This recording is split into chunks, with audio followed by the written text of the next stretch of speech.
I guess you could say it started with my Uncle Ray, and he started bringing my dad up. I can remember when I was 4 is the first time I can remember coming up here. And then I got him started. I've got my daughters coming up here now, my son, my wife. So it's kind of neat. It's just evolved over the years, and it's a big family thing, friendship thing. It's really fun. It's different living in the city. Nobody seems to care. And when you come up here, it's a smaller town, and everybody just they're happy. I guess you can come up here and be happy. You can relax.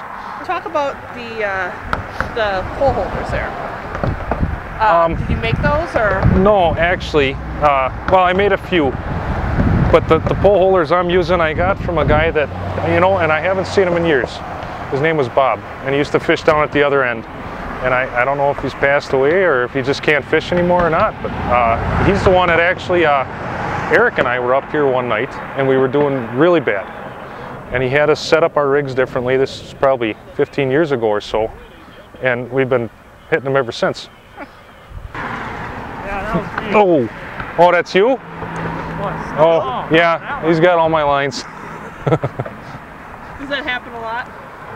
No, usually it takes a drink or two to have that happen.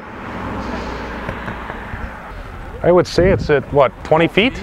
Good 20 feet. It's fun. It's fun netting them. You got to get them down there, and then there's usually a lot of words that you don't want to hear come out because you can't see, especially when it's dark out. And then you got some old guys behind me that can't bend, so it makes it even harder when you have a nice fish on. But yeah, it's a little bit of a chore.